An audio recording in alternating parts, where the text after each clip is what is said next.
आजचा संदेश कसा वाटला थोडं सांगशील? काय व्हिडिओ करते का? हा हो. का बरं? चर्च ऍक्टिव्हिटी आहे. अच्छा, खूप काय वाटलं सुंदर. तुम्हाला? आणि विशेष म्हणजे भजन खूप आवडलं. थँक्यू. जे दादांचं जे स्वप्न होतं ते दादांनी पूर्ण केलं आज. खूप देवाला धन्यवाद. Thank you. Praise the Lord.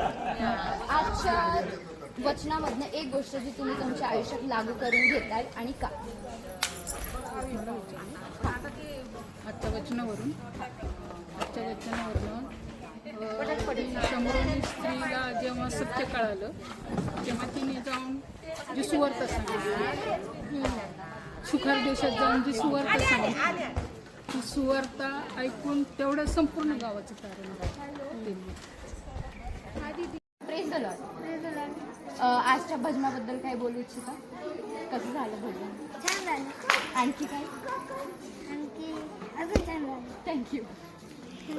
Praise the Lord. तुमच्यासाठी एक प्रश्न आहे.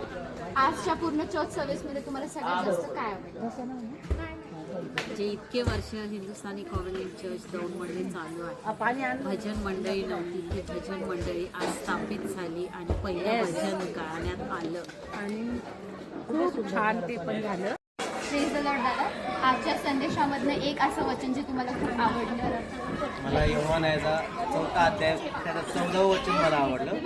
ते वचन असं आहे, परंतु जो कोई इस जल में से पानी पिएगा जो मैं उसे दूंगा वो फिर अनंत काल तक प्यासा न होगा, वरन जो जल मैं उसे दूंगा वो उसमें एक सोता बन जाएगा जो अंत जीवन के लिए उमड़ता रहेगा. Thank you. Praise the Lord. Praise the Lord. Praise the Lord. Praise Lord. एका शब्दात सांगा आजचा संदेश कसा वाटला? खूप छान होता. आणखी काही? एका शब्दात ओके, थँक्यू. खूप छान होता. Praise the Lord. Praise the Lord. Praise the Lord. Praise the Lord. आजच्या पूर्ण सर्व्हिसमध्ये तुम्हाला एक गोष्ट आवडली आणि ती का? सगळ्यात बेस्ट जी गोष्ट होती ती माझ्यासाठी भजन होती. मला भजन फार आवडलं. फर्स्ट टाइम एव्हर झालं आपल्या चर्चमध्ये. ते खूप सुंदर होतं. तर मला ती गोष्ट खूप आवडली. Thank you. Praise the Lord pastor. तुमच्यासाठी एक छोटासा प्रश्न आहे. आजचा संदेश लिहित असताना तुम्हाला एक गोष्ट जी खूप स्वतःच्या आयुष्यात लागू करू अशी वाटली, नवीन गोष्ट तुम्ही शिकली का? हां, की देवाची आराधना जसं प्रभू ख्रिस्त म्हणतो ना तिथं, की तुम्हाला देवा खरे आराधक शोधत आहे. आणि आपल्याला वाटतं की गिटार असेल तर चांगली आराधना होईल, ड्रम सेट असेल तर चांगली आराधना होईल, तिकडे गेलो तर चांगली आराधना होईल. पण प्रभू योहान वर्तमान अध्याय 4 आणि वचन 20 मध्ये म्हणतो की तुम्हाला आता त्या ठिकाणी जाण्याची गरज नाही, पारंपरिक पद्धतीने आराधना करायची नाही.